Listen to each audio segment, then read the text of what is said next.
for my full password. And we are live. No fair. In the midst of purchasing In order some to do content. sign in with passkey, I had to put in my full password to one password. It's still not working. Probably didn't work. Yeah. Oh, for the love of Pete. There you go, PayPal. Here we Well, hello, NosillaCastaways. Thank you for Hello. joining us. Pay in full. Pay $6. You might want to explain what you're buying because I don't think some of the audience heard. I am buying. Well, I didn't say what I was buying, did I? Where's my mail? Yeah, you mentioned it before we went live. I'm buying a new jingle. There I we go. decided I didn't like my jingles. Okay. Confirm to complete your confirm your email. Jeez. All right, here we go. Here it comes. It's Jill's fault. Download. Main files. Ooh, I want to download everything. Yeah. No, I have to choose what to download. There we go. Audio Jungle. This makes for really good podcasting. It's going to be great in just a minute. Trust me. It is. Okay, I'm ready. So do you want to put up Discord so we can kind of see? Or Nope. You want to? Okay. That's a surprise for later. All right. Well, Okay, so you do need to do the roll call. Oh, roll call first. All right. Yeah. We've got Kevin and Bruce and Frank from Japan and Mike and Jill from the Northwoods, John from Alabama. We had Bruce from Alabama. We got Sandy in Me. Nevada and Steve and Lynn From in California. Kevin in Virginia. There we go. Now I don't know where Mike is. Mike, where are you? I got everybody. Let's get that new Mac he's been trying to get for him. No. Attleboro, Massachusetts. All right. I want to share my screen. Okay. Are you ready? Yeah, I'm ready. So I want to show you guys what fun I've been having lately. This is my web server for the last 24 hours in DigitalOcean, where I have the server managed. And notice these nice spikes. They're fairly regular, 3 to 4 hours apart. Sometimes they go longer apart, like 7 hours apart, but then it'll catch up by doing 2 back-to-back. This is the widest one I've seen so far. It started to go up a little while ago, which would have been early, and I'm not quite sure what's happening there. I killed a couple of plugins. But look at this for the past 7 days. It used to have little spikes and stuff, but on June 2nd, it started doing this. What is it? That's the CPU. There's the load, which matches it exactly. Memory is unaffected. Disk I/O is unaffected. Disk usage is unaffected. And bandwidth follows the same mode. It appears to be coming from PHP-FM, which I don't know what that stands for, but it has something to do with with WordPress itself, and I don't know what it is. So if y'all could just tell me, I would love to know it. I have spent probably 4 hours, me and ChatGPT, going through log files and turning things on and off and trying to figure out what the heck this is, and I don't know what it is. And it's going to hit right around 6 o'clock. It's gonna, and these peaks, by the way, they're at 100%. That was 99.9. This one actually hit 100. Where is it? Let me go down to 1 hour or 6 hours. Right? What is it? You got me. What does ChatGPT say? 100.0. It's come up with a lot of different ideas, and we keep eliminating the solutions, and we don't know what it is. Yeah, scheduled bit mining. But look how wide this one was. This was a bad one. I don't know what it is. Anyway. So this is on your server, podfeed.com server. Right. And, yeah. Well, just contact the admin for your server. Yeah, that's me. Me and Bart. Anyway, okay. Well, you guys aren't helping. Mike, you should know. What is it, Mike? All right. I should stop screen sharing that, and we should go to present window, share screen, window, and how about that one? If anybody, okay, Mike gives me a nice shrug. Great. Call the IT department. All right. Let's see. I need to pull in the new jingle. Yeah, people want to hear that. Let's hear that jingle. Are you ready? Yeah. for the bumper. Here we go. This is the new bumper. Very light and airy, and it sounds like it could be one of Jill's jingles. That's exactly how I found it. Was I asked Jill, where you get all them happy jingles of yours? And then compare that to this.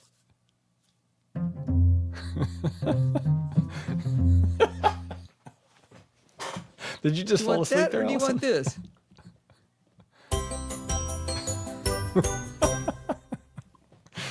Oh, boy. Right? In fact, doesn't Jill already use that one? No, I don't think so. All right. Yay, Sandy likes the new one. Lynn is dancing. Yeah, see?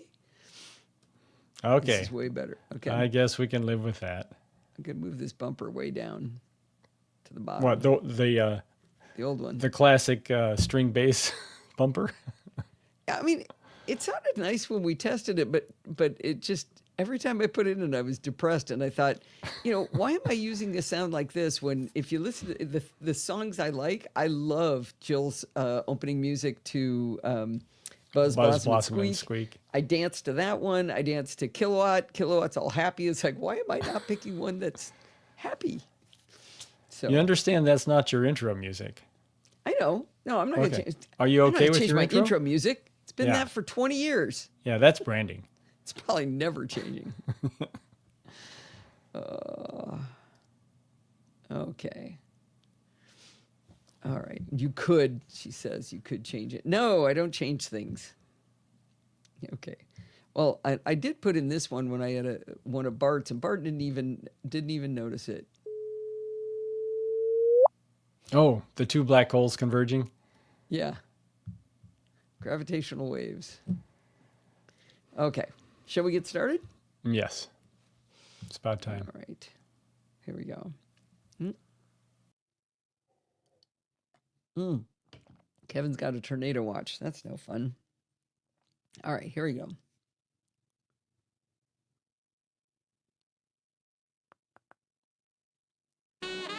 Hi, this is Allison Sheridan of the NosillaCast podcast, hosted at podfeet.com, a technology geek podcast with an ever so slight Apple bias. Today is Sunday, June 8th, 2025, and this is show number 1048.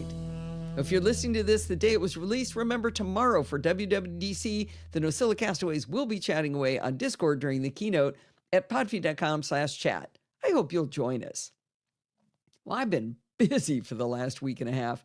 A week and a half ago Wednesday, I did a talk for the local South Bay Mac users group where I went through about 15 of my Mac Tiny Tips, kind of the presentation that I did last year at MacStock. You've heard all of this content before, but it was really fun to spread the tips to even more folks.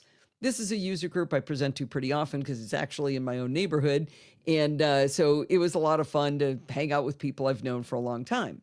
But then this most recent Wednesday, I did a talk at the Naples Mac user group run by Sheeta Hunter. Adam Engst introduced me to Sheeta, and since I'd not spoken to her group before, she and I had a pre-meeting where we rolled around ideas that her group might be interested in learning from me. We chose me teaching audio hijack, and that's kind of a harder topic than most Mac user groups are ready for, but she was sure it would be a hit. Now, I've spoken to a lot of user groups, and Sheeta's is ahead of the pack in terms of organization and of a super tightly run ship, like having that pre-meeting with me, for example. She told me to get on at 8:15 a.m., but that the talk would start at 8:30. When I got on the Zoom call at 8:15, there were 50 people already connected. And I don't know how many people joined after that, but by 8:30, I assume there were even more than that. Now, from 8:15 to 8:30, there was collegial chatter back and forth. They asked some fun little questions, and people piped up and answered. But about a minute before start time, they had another person who was running the Zoom call, and that person put four of us as spotlights. So that stops any other video from covering us up. So the four of us talked. At about 11 seconds before start time, he said, "Time to start." And at 8:30 on the dot, the thing started. Now, I can tell you stories of how I forced meetings I wasn't even running to start on time when I was working. So this was a huge hit to me. Now, here's the really fun part. People were interested in the topic. There were lots of really smart questions, most of which I could actually answer about audio hijack. Now, Sheeta even has this process tightly controlled. People write a quick question in the chat sidebar, And when a good time comes for her to break into my talk, she would call on a person, unmute them, and let them ask the question. Now, I could tell she has them on a tight leash because there were zero rambling, drawn out questions. You know, where sometimes somebody just really wants to talk and they pretend they're asking a question, but they tell you their life story. None of the questions like that. Every one of them were as clear and crisp as you could hope for. I think that makes for a better meeting for everybody. Now, NMUG has 42 weekly meetings a year, along with live classes. They've got a message board and a fabulous website. Membership is open to anyone, but there's a $40 per year fee to join. They do not publish the videos of their events except to members because they want to keep this tight membership, and obviously whatever she's doing is working. If you'd like to check out NMUG, you can get a free 30-day trial at naplesmug.com. Heck, if you did sign up for that 30-day free trial, you could watch my talk during that 30 days. I got to tell you, Sheeta is a force to be reckoned with. She's already signed me up to give another talk next year. Now, another funny thing is I told you that it was Adam Engst who introduced me to Sheeta. I mentioned to Bart what a cool user group this was. He goes, oh yeah, I've talked to them a bunch of times. In fact, I'm coming up on the agenda pretty soon. So how fun is that she already knew Bart. So I felt like I was part of the family finally. But that wasn't it for my busy week. On Thursday, I had an interesting conversation with the Perkins School for the Blind. This was an odd conversation. It started with Pilot Pete from the Mac Geek Gab was approached by a woman from Perkins School of the Blind asking, did he know anything about accessibility? And I don't think he knows this woman particularly well, but they had a little conversation. He goes, I know who you should have. You should have Allison Sheridan to talk about accessibility. Now, I'm not blind and I'm not sure why I would be picked for this, but they wanted to talk to me. So I was like, okay. And they didn't want me to present anything. They just wanted me to talk about how I got started in my interest in accessibility and what I've seen change over the years in technology with Apple and things like that. The group I was talking to was the IT staff, and I'm not sure I added a lot to what they already know, but it was pretty fun talking to them. We do have some future plans for me to chat with their CTO, maybe for Chit Chat Across the Pond, so that should be fun too. I have to say, they didn't start on time though. I was kind of annoyed at that. Anyway, you'll hear more about my busy week in a little bit when we talk about my work doing experiments with Chris Cook and Remote Incident Manager. Whew, what a week. Yeah, right? Plus you were doing a few other things. Yeah. What? Like what? Well, like debugging your website and getting ready for some presentations and Mac stock and so many things. SEO. You know, I might put a chapter mark in for NVMug or NMUG. I keep wanting to call it NVMug. I don't know why. I'm gonna go see non-volatile if I can mug. Yeah, let me see if. Now, Sheeta even has this process. See, where did I start on that? Now, from 8:15 to 8:30, where was it?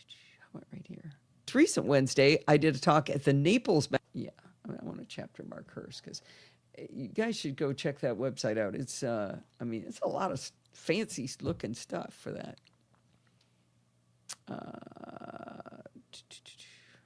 So that's an extra chapter mark, Steve. Mm-hmm. Naples Mac user group. Well, when you say an extra, in other words, the other presentations you're not bookmarking? No. So No, they're not. Not Perkins or not South Bay, just the Right, Naples. just Naples, Okay. yeah. All right.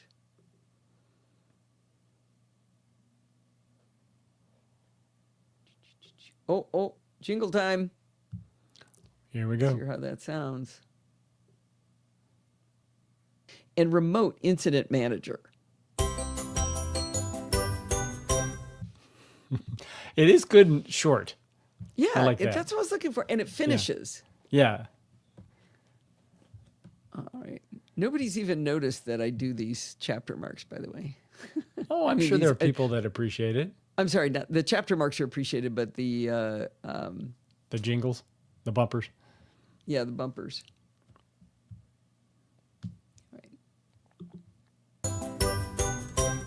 I'm very excited to tell you about my latest Screencast Online video tutorial because I decided to focus on apps by Sindra Sorhus. Sindra is a crazy prolific Apple developer. Well, I don't know if he's crazy. He's crazy prolific. Anyway, he has 55 separate apps on his website as of the time I'm recording this. There have been 5 more. You know, I stumbled too much. Try it again. I'm very excited to tell you about my latest Screencast Online video tutorial because I decided to focus on apps just by Sindra Sorhus. Sindra is a prolific Apple developer. He's got 55 separate apps as of the time I'm recording this. He's added apps just since I created the tutorial. The apps I chose to teach this time for Screencast Online are Dado, Ico, and the browser picker Velia. I'm actually going to do my next video on more Sindra Sorhus apps because he's got so many of them. Anyway, you may remember me telling you about Velia 3 years ago on the podcast. I'm wild about it, and I've continued to use it. Dado is a menu bar app that gives you quicker access to your calendar in useful ways. I was really surprised at the depth of Dado as I learned it in order to teach it, and now it's my go-to app to get situational awareness and more with my calendar. Ico is a delightfully simple way to create AI transcriptions of audio files while ensuring that your data never leaves your Mac. The models all run locally, so it's got a great privacy angle. I'm so wild about Sindra Sorhus apps. I blew that line because I already did it. If you'd like to see this most recent video tutorial, remember that you can get a free 7-day trial and watch the current back catalog of all Screencast Online has to offer. If you like to learn, Screencast Online is for you.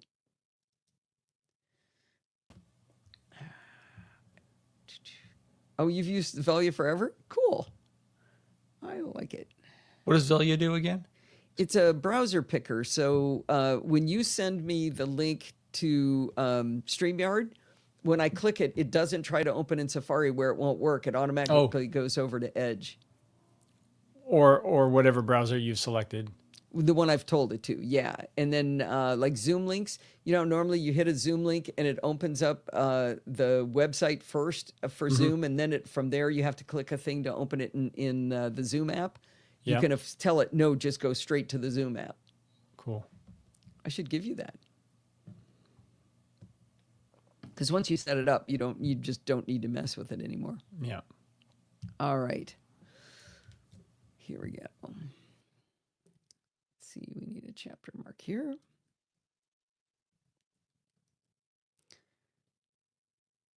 Copy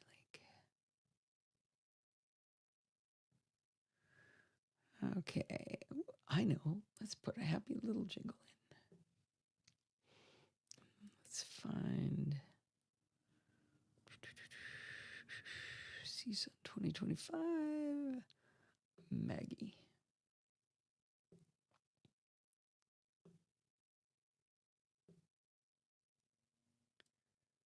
If you like to learn, Screencast Online is for you.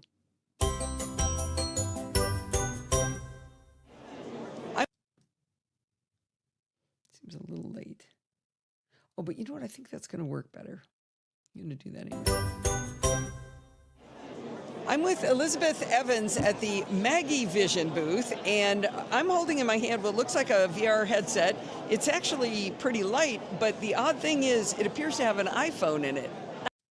All right, I am going, what do you call James Bond taking a bath?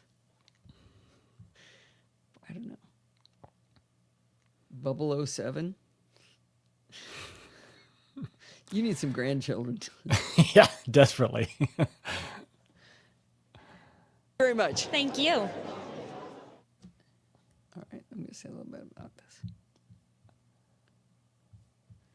Now, you heard me express a lot of excitement about Maggie Vision, and it was really cool. It was a very interesting product, but there was one thing that kind of gave me a hitch in my giddy up, and that was the price. Not counting the iPhone, it would be $1,500, she said, and it didn't do that much. You know, it did have the thing for the pupillary distance for the extra lens that would, the multiplier basically, that gave you the 20x line of vision. But that's pretty much all it did. You know, I mean, it was a headset that, you know, in manufacturing, that should not have been that kind of price. And I talked on the Double Tap podcast, I told you about that a little bit, and they refer to that syndrome of being too expensive for what it is as kind of the blind tax. It's a common thing where I guess they don't have a lot of sales because there's not many people who would end up using that product. And so they end up charging an awful lot. And I don't know, that just kind of bothered me. It was very cool. It did what it said on the tin, but $1,500, you're half the price of a Vision Pro, and it was no Vision Pro, that's for sure. So I'm not quite sure it was worth that. But I don't know, still an interesting product. Maybe when they get it into more mass production, they can lower that price. I was going to ask you if you find accessibility items being overpriced. Yeah, that's kind of why I was really excited last week by that guy that had the case for iPhone. That held the iPhone up above the table with those legs that popped out. That thing was real cheap. I don't know, it was a couple $100, and it had a lot more to it than a regular phone case, and that was a good deal, I thought. So Case for Vision. Case for Vision. That's what's. I'll called. put a Yeah, link here. Thank you. Yeah, that one made more sense price wise. Thank you, Kevin. I'm already doing it though. Oh yeah, there's the picture.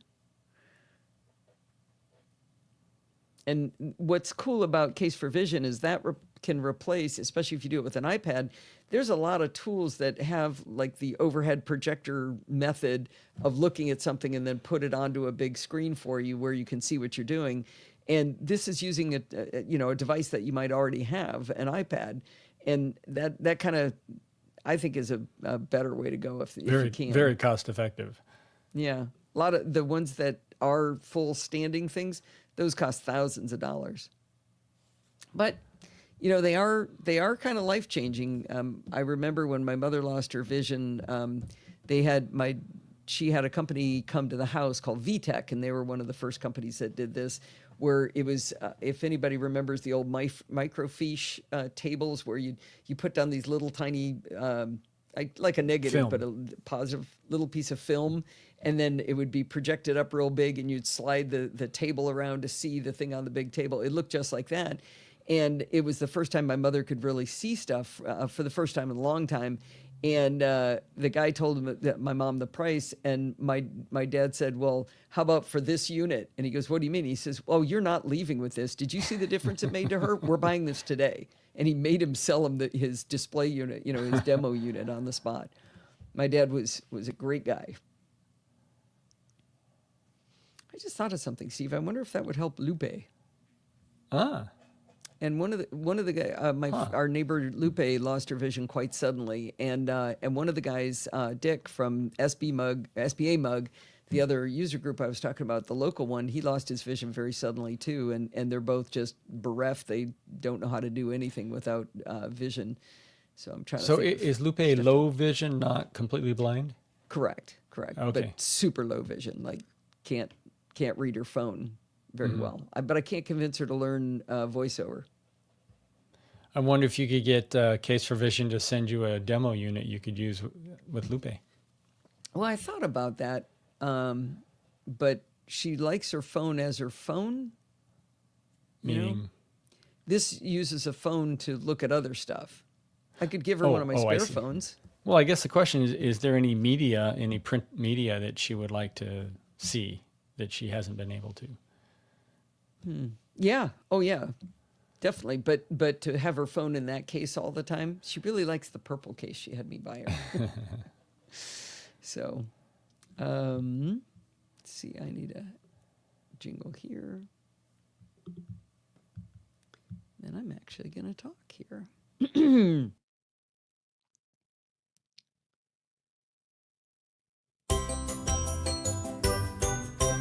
I mentioned recently that one of the reasons I like to play with my devices so much and new software is so that when I'm faced with a technical challenge, I have, kind of like the Lego bricks necessary to piece together a solution. This week, I got to exercise those skills in an interesting way. Let's start with the problem to be solved.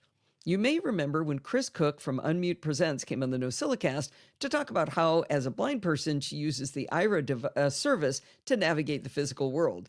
If you don't remember or you missed that episode, let me just say she is delightful, intelligent, and funny. I love Chris. She's just awesome. The great news is that Chris has been selected to be one of the speakers at MacStock this year. She'll be explaining how she uses the Remote Incident Manager from Numa Solutions. This product allows blind people to provide remote technical support to both blind and sighted people. Chris is an instructor, and she uses the Remote Incident Manager regularly to help her teach her students. We've been putting our heads together to come up with a way for her to demonstrate how this works to the MaxTalk audience. Since the Remote Incident Manager relies on the internet, it would be folly for her to try to do a live demo on stage. I mean, as fun as that might be, it'd probably fail. Conference Wi-Fi is notoriously unreliable, and to demonstrate this tool effectively, there's some interesting audio routing required. We've been working on a way for me to make a video and audio recording of her controlling my Mac, and then we'll play the canned video at MaxTalk. It's turning out to be an exercise that requires every bit of my expertise in every tool for audio and video I've ever used. Now, the Remote Incident Manager was only ported from Windows to Mac OS 2 years ago, and from my understanding, it's the only tool out there that will allow a blind person to provide remote tech support. I remember when NosillaCast Dan Eckmeyer told me the good news that it was now available for the Mac. It was originally only on Windows. Both the remote technician, Chris, and the person requiring help, me, have to install the Remote Incident Manager on their computers. The target computer, though, does not have to have VoiceOver on it because a sighted person would not have a VoiceOver running, I should say. Now, on my side, the installer for the Remote Incident Manager walked me through the plethora of permissions Apple requires for our security. It wasn't fundamentally different from any other app that requires screen recording permissions, but the UI of the Remote Incident Manager will appear very non-standard to Mac users. The screens are white with black text and boxes around some things representing buttons. The screen that explains permissions are solid red with black text. So, I mean, it doesn't look anything like what you're used to seeing, but it's all directing you to, go over to system settings, accessibility, blah, blah, blah, and do all that permission stuff. Now, in addition to the security permissions, the Remote Incident Manager installer also installed the Carabiner Virtual Human Interface Device Manager driver extension. I'd heard of Carabiner before, but I had to look it up to find out exactly what it is. Carabiner Elements is a keyboard customizer for macOS that allows the user to remap keys. Carabiner Elements employs a virtual keyboard and mouse driver to modify input events. And on my system, it's .carabiner-virtual HIDD device-manager.app, and it's responsible for activating and managing these virtual devices. Okay, then. Not sure why it needs this to be installed for the Remote Incident Manager, but I decided to play along. Now, the instructor and the student see the same interface when launching the Remote Incident Manager. It's a very simple white window with black text with these plain rectangular boxes around anything that's a button. It kind of looks like an engineer designed a user interface instead of a designer with, actual talent. The title of this window says, Receive Remote Help. But Chris will push the button that says, Provide Help instead. Her paid account allows her to define a keyword, which she then tells the person she's helping. On my screen, I simply enter the keyword Chris provides me into this little box in the window, and I push connect, and then in a second or two, Chris is able to completely control my computer using VoiceOver. Now, if you're sighted and controlling someone else's computer, you see everything on their screen, and you can move your cursor around, you can click on things and see those things change. With the Remote Incident Manager, it's exactly like that, except Chris is navigating my computer, like I said, using VoiceOver. She can issue commands, she can open applications, she can modify settings, all while listening to VoiceOver that's coming from my computer. And she's using VoiceOver commands that are talking to my computer to navigate the system. For her, it's just like she's navigating her own computer. When she first connects to my computer, I see the little gray box in the bottom left that displays what VoiceOver is saying. Now, because of a recent change in macOS Sequoia, if I want to hear VoiceOver, I have to toggle it off and back on again. This behavior has been reported to Apple by Numa Solutions, but they've yet to catch anyone's attention about it. Now, Chris, when initiating the connection, can choose to simply control my screen, or she can choose to have our voices transmitted within this same screen control session. Now, at this point, we're ready for Chris to perform some task on my computer that would be interesting for the user of MaxTalk to watch. But now comes the tricky part. We have to figure out how to record everything for the video. Our goal is to create a recording that includes Chris's voice, Allison's voice, VoiceOver from my Mac, because that's what she hears when running Remote Incident Manager. We want video of my desktop as she's controlling it, And not only what she's controlling here, but the visual element of voiceover, what voiceover is showing on screen. It's a kind of odd that there is a visual element, but it really helps if you're sighted to be able to know what it's doing without maybe having to listen to it. Now, that sounds simple. That's just the kind of thing Allison does all the time, but it turned out to be much more complicated than we thought it would be. With some fancy dancing with tools like loopback and audio hijack from Rogue Amoeba, I can capture the audio of me, Chris, and voiceover on my Mac, and I can have those three sources be included in a ScreenFlow recording of my screen while we're doing the session. Unfortunately, in 3 separate sessions over the course of many days and many hours of experimentation, we've discovered a big problem. If any software is running on my Mac that can capture the audio, Chris hears her voice reflected back to her with a 3 to 5 second delay. You can imagine how it would be impossible for her to conduct the demo under these conditions. Now, I shouldn't say recording any audio. It's if I'm capturing the audio of our voices. If I'm just trying to capture voiceover, it's not a problem. Now, I tried recording our voices with audio hijack. I tried it with ScreenFlow. I tried it with QuickTime, and the result was the same, this double audio with a delay. We abandoned the voice call option in the Remote Incident Manager and tried using Zoom for our voices, where I would then record it, but the same double delay was experienced on Chris's end as soon as I started to record. We did a screen share with Zoom where I was able to check her sound input and output settings and system settings. I was able to check her loopback settings, but I was unable to account for this problem. And of course, I checked all of my own settings over and over and over again, trying to figure out what was wrong. Now, Chris told me that she normally just calls her student on the phone and then uses the Remote Incident Manager on the Mac for the screen share. So we decided let's give that a try. The lag was gone, and Chris was able to easily navigate around on my machine using VoiceOver, hear it speaking near real time, and that would work okay, but now we have a phone call instead of a VoIP call. How do I capture her audio to put it into the video? Well, this next section is entitled 1 iPhone, 3 microphones, 3 sets of headphones, and 3 Macs. In order to get this to work, that's what we had to do. My MacBook Pro will be the target device for Chris to control using the Remote Incident Manager. As a side note, I have a large display connected to the MacBook Pro, but when Chris is controlling my Mac, she hasn't any way of knowing which of my displays she's using. She said, I've never tried to help somebody who had an external display. That simply never happens for me. Because why would a blind person have an external display, right? Anyway, that would make it hard to record as she's jumping back and forth between my MacBook Pro and the external display. So I put my MacBook Pro in screen mirroring mode. So now I see the same thing on both screens. So wherever she is, it's the one thing I'm recording. Now, since my MacBook Pro is the target, that is where I'm going to run ScreenFlow, and I can record the video of the screen and the audio from VoiceOver, and that works okay. She doesn't get the double audio. Now, in order to capture our voices, we need to have a VoIP tool, like Zoom. If I run Zoom on my MacBook Air, not my MacBook Pro, and she uses an iPhone to call into Zoom, then we've removed whatever's causing that double delay for Chris. With Zoom running on my MacBook Air, I can run audio hijack and capture a stereo audio file with her iPhone audio on one track and the audio from my ATR 2100 USB-C microphone on the other track. Now, Chris also has an ATR 2100X, and we figured out that she can use it as a microphone for her iPhone, so her fabulous voice will sound good on the recording. Now, when you use the ATR 2100X USB-C microphone on an iPhone, you also have to connect headphones to the monitor port on the microphone in order to hear the conversation. You have no control over sending the audio out to anything else. She can't even put it in speakerphone on the iPhone if that microphone is plugged in. The audio only comes out of the headphone jack. No big deal. Chris has high quality headphones.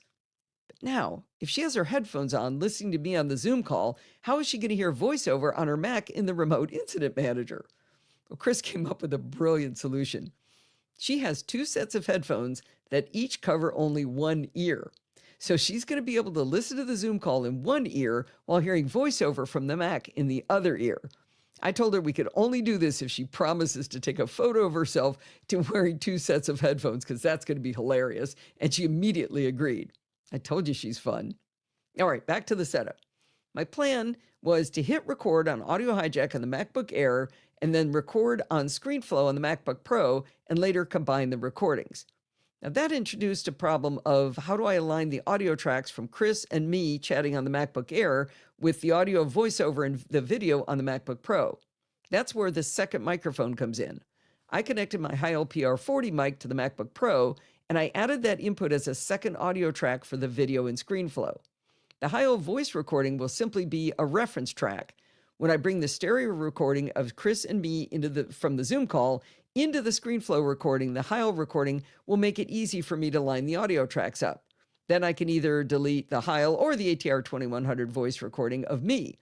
I was kind of proud of that solution. Now, Chris and I ran through a quick example demo with the setup I just described, and I was able to capture Chris and me, voiceover, and the screen as she controlled my Mac.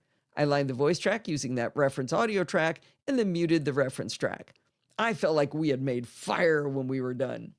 Now, I immediately sketched out how we configured everything using a pencil and paper because I wasn't sure I could ever reproduce it, and then I made one of my world-famous diagrams using draw.io. Now, I'm not missing the irony of using a diagram to explain what we're doing when the folks at Numa Solutions are blind, so they'll never be able to appreciate our genius without this written explanation. But of course, we have the full written explanation. Now, in my diagram, I was careful to use not just color to differentiate the different lines of the audio flow and the video flow. I used dotted and dashed and solid lines, so everything is pretty easy to follow, whether you can see color or not. Now, the bottom line is that while it was frustrating at times, Chris and I had a blast working on this puzzle together. I suspect you'll hear more of this story as time goes on. We're going to try to do the final recording this week. I fully expect and hope that the NosillaCastaways will step forward with better solutions that start with, well, actually, Allison, it's quite simple. All you have to do is... Yeah, that looks like a pretty straightforward connection diagram. Right? I mean, everybody follow that? Okay, I stumbled this line. Wait a second. Let me listen to this. Is pretty easy to follow, whether you can see color or not. Yeah, I'm going to tighten that up.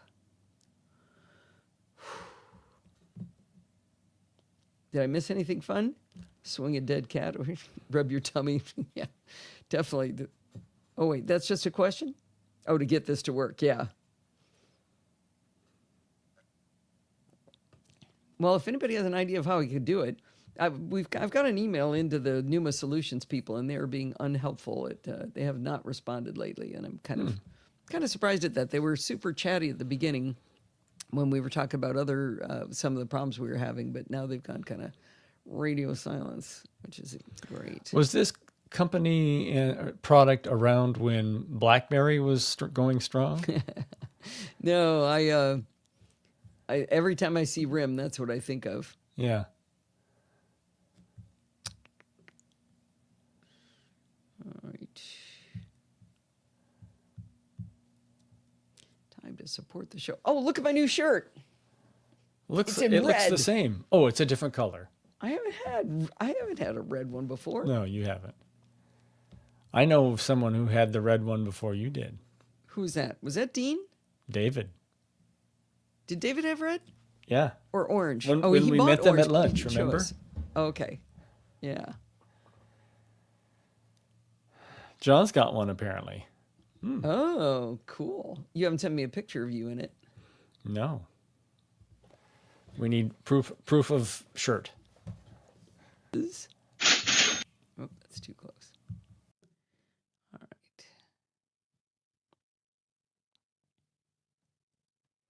Oh, you got the hoodie so you can stay warm at Macstock? Oh, yay. I haven't seen the hoodies yet. Didn't want to make Steve jealous. Oh, cool.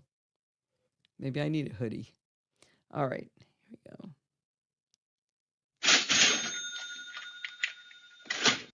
Well, a lot of the cool kids have been sending me photos of their cool new NosillaCast. Sorry, I got distracted because I saw the picture jump in. That's what is it?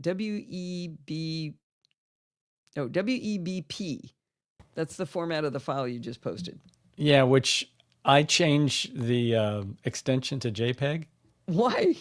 No, I'm just saying I do that, and it handles it as a JPEG. Right, but it turns out I don't think you need to. It confuses some apps don't like non-standard extensions for images. They won't accept them. But it's not a non-standard extension. That's the thing. This is a new standard. I've had it rejected on a couple occasions. You're going to have to tell some me. places. Tell me what ones. This is the first time I've tried using it. It worked okay on the website. So actually, hang on. Let's see.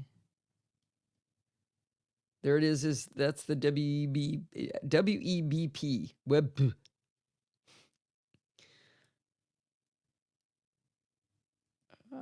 So you could have worn a red NosillaCast shirt. All right, here we go. Well, a lot of the cool kids have been sending me photos of their cool new NosillaCast 20th anniversary shirts. I've been a big fan of the vintage shirts for their softness, but they convinced me to give the regular 100% cotton shirts a try. I bought the red one for myself, and it is brilliant. The colors really pop on the red, and the shirt is just as soft as the vintage one. If you'd like to be one of the cool kids by showing your joy about the show to the world, you can get a t-shirt, a mug, or other glassware, or a tote bag, all announcing 20 years of podcasting. Simply go to podfeed.com/shop. And yes, I understand the danger of wearing a red shirt. Good one. By the way, I don't think that you get anything from these shirts, right? Other than free advertising. Oh, you do? $5. Yeah. Did they make you do that? No, you can set it to 0. I did it 0 for the SO2 is my favorite star. Oh, got it. But no, I left it with a make a little moolah. So this really does directly help support the show, plus advertise. Yeah, it does. Do you think I need to say that? It's implied because it's in support the show. I made the cha-ching sound, right? Yeah. I was going to say maybe it doesn't apply, but it does. Yeah. Okay, security bits, jingle. I feel like I'm not keeping my jingles on the same track. Yeah, what about? Doesn't really matter. My tracks are all renamed Jill. They normally have names on them. Why would they all be renamed Jill? They're named track 1, 2, 3, 4, and they normally say things like ambiance. It doesn't matter. The names don't mean anything. You got the reference, Bruce. Yeah. Yes. Oh, are you just finding out you can name them from me? They were named, but they're all of a sudden they're track 1, track 2, track 3, track 4 when they used to have real names.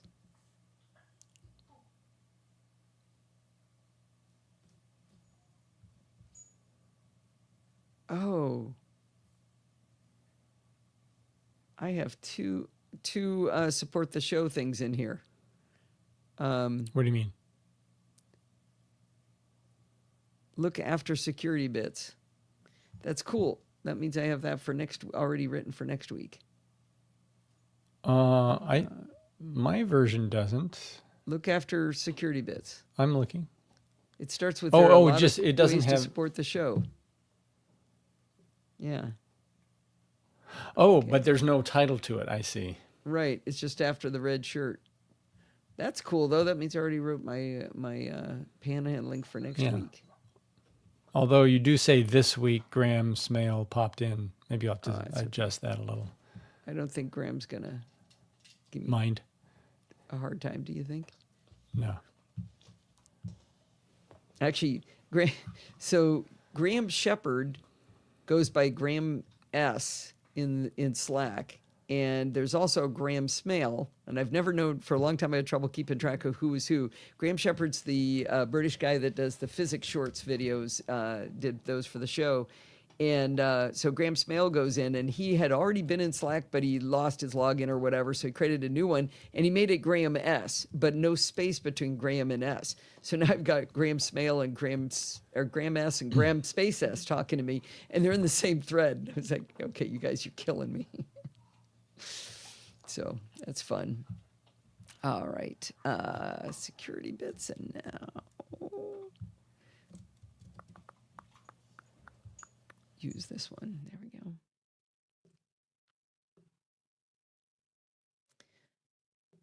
So this security bits is also going to be a chit chat across the pond.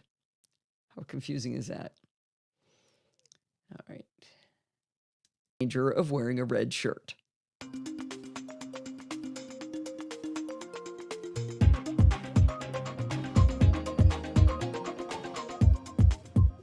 Wonderfully. Sorry. Well, it's that time of the week again. It is time for Security Bits with Bart Busschots, and I'm very excited, especially about the first topic this week, Bart. Well, me too. And it gives me another excuse to say how much I love how wonderfully well yourself and Adam are giving new life to a segment I still feel like a sort of a granddaddy of or something. You know, Chit Chat Across the Pond is kind of my idea as an excuse to talk to you. Oh, 100. I hope you don't feel ousted. Oh, no. I love the fact that yourself and Adam are having these amazing conversations. I think it's so cool. Good. And we still have all of our segments together, so everybody's happy. Exactly. Actually, we've no feedback or follow-up, so we can jump straight into our deep dive, which I've called some VPN nuance, because in the Chit Chat Across the Pond, which was included in the last NosillaCast and as the most recent standalone Chit Chat Across the Pond, I forgot to check the number. I can come up with it while we're chatting. Well, keep going. I'll just throw out a number all of a sudden. Well, I was going to say it's linked in the show notes, which is kind of the most important thing.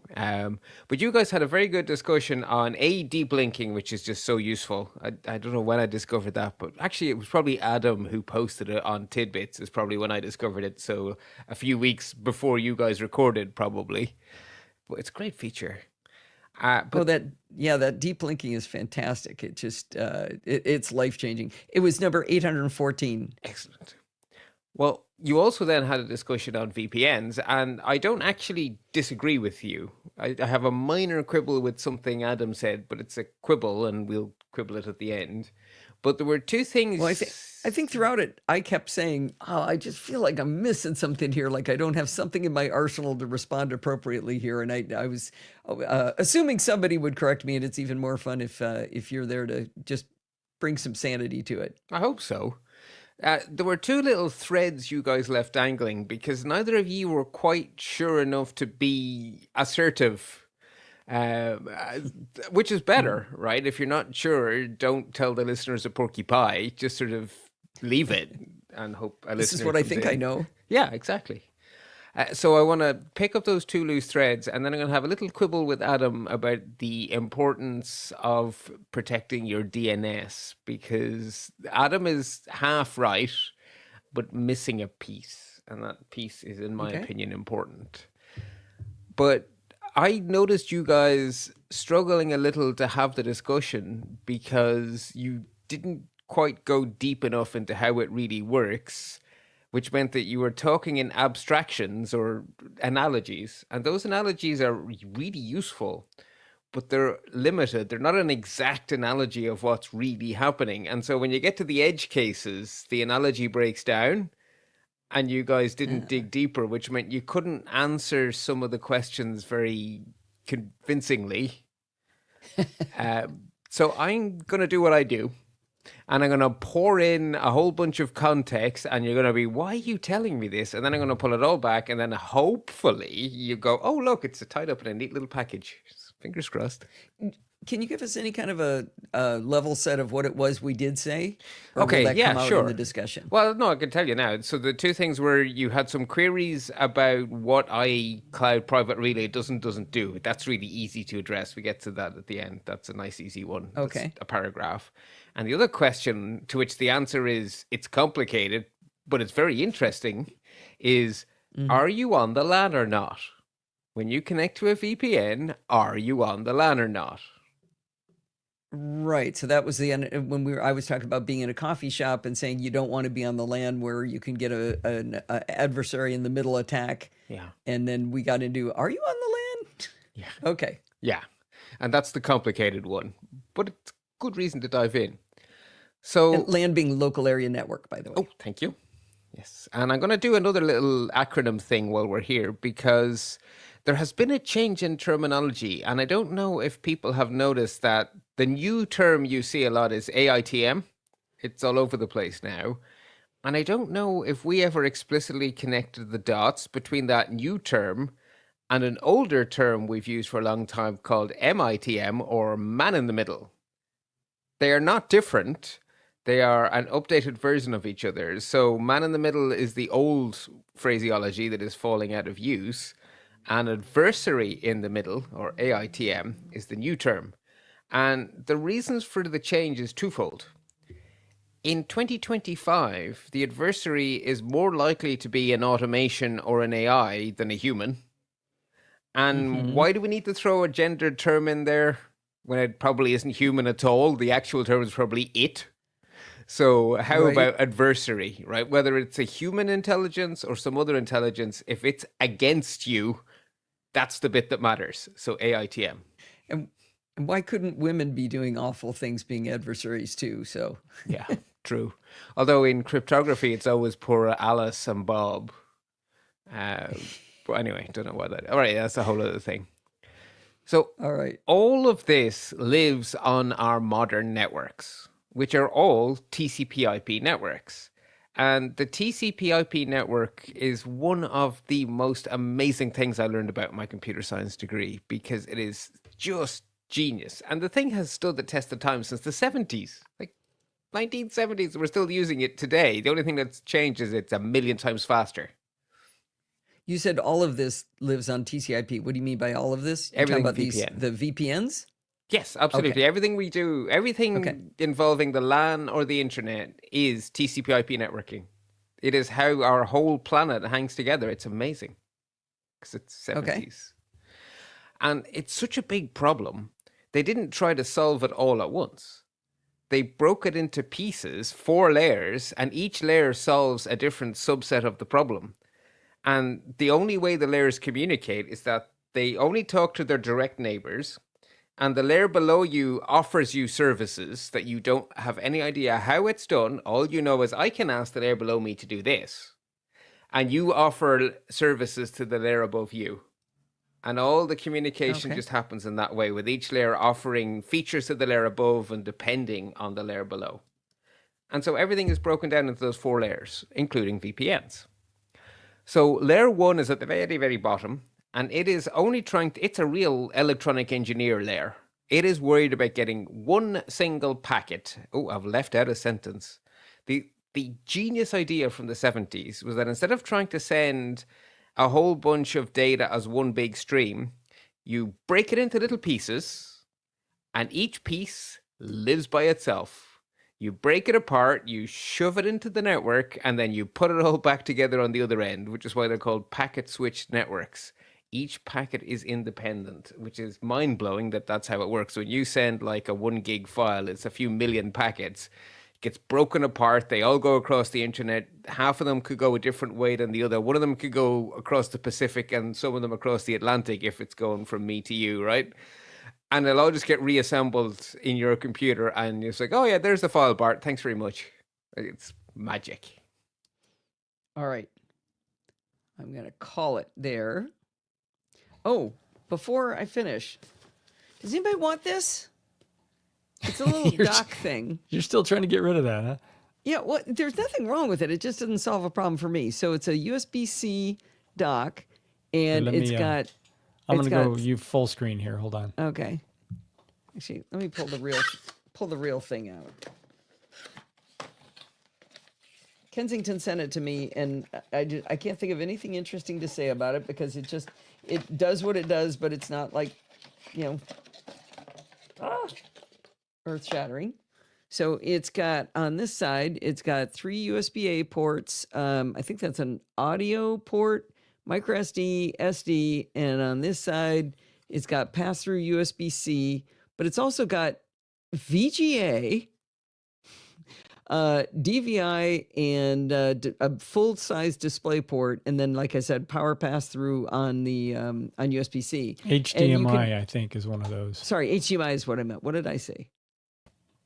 VGA? Did I say HDMI? I think yeah, but it's got VGA right there. You said something else, but you didn't say HDMI. Okay, VGA, HDMI, display port, full-size display port, and Ethernet.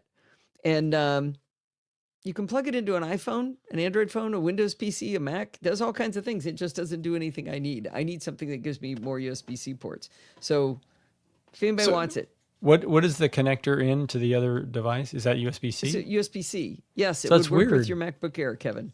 It's So like if you want to go to something fairly new, but branch out to more of the historical connections. Right. Right. There are older connections that you can add to a MacBook Air, but I mean, it does give you the SD card slot if you ever need it. Yeah, it would work with it. If you want it, Kevin, it's yours. Let me know. All right.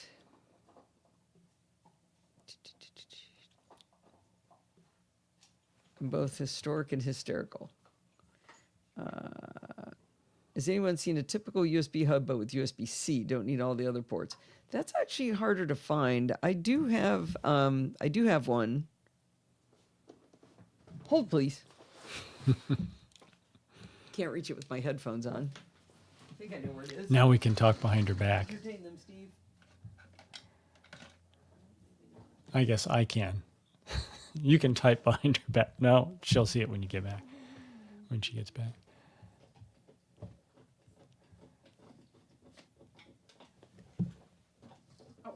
Hey,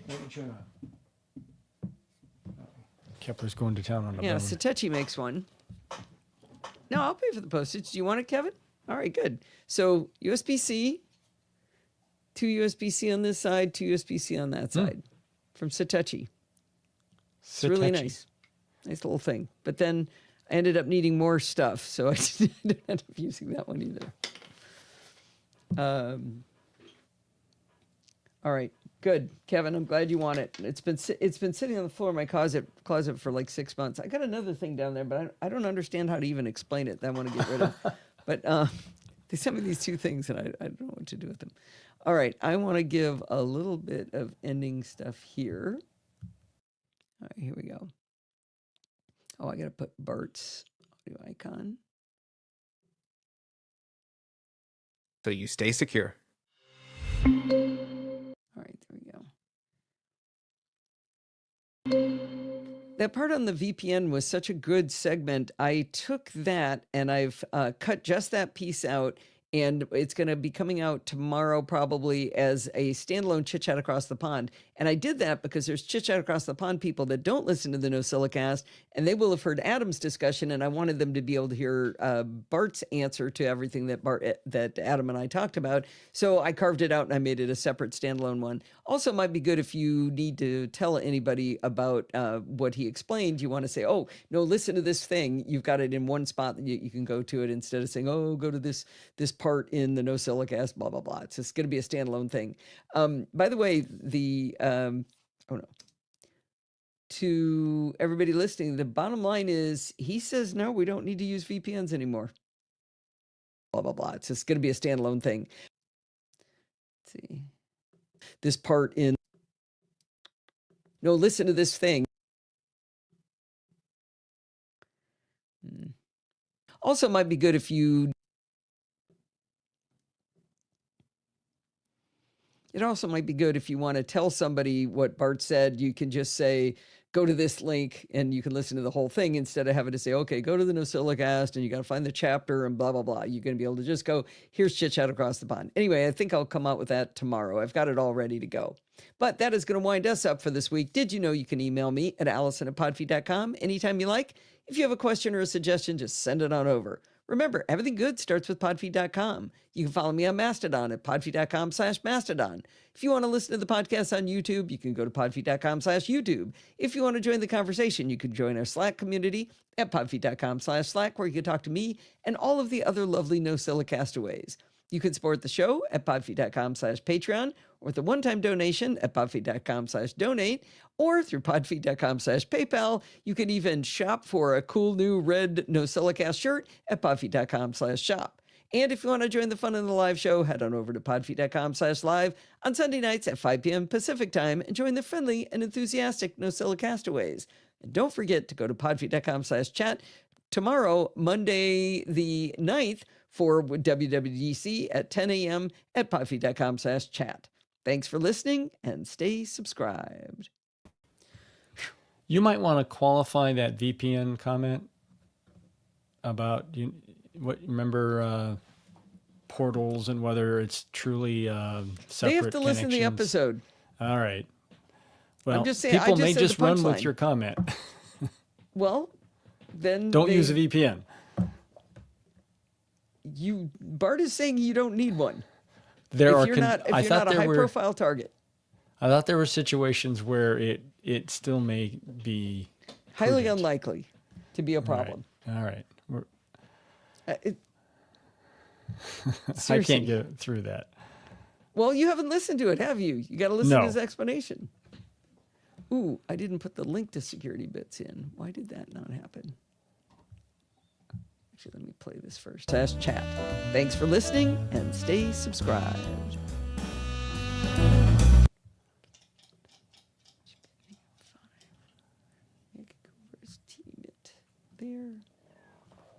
There. All right. How many chapter marks would you like, Steve? I got 6. You counted correctly. We must be missing one. It was supposed. Oh, I moved something to next week. That's why there's not 7. Usually there's 7, right?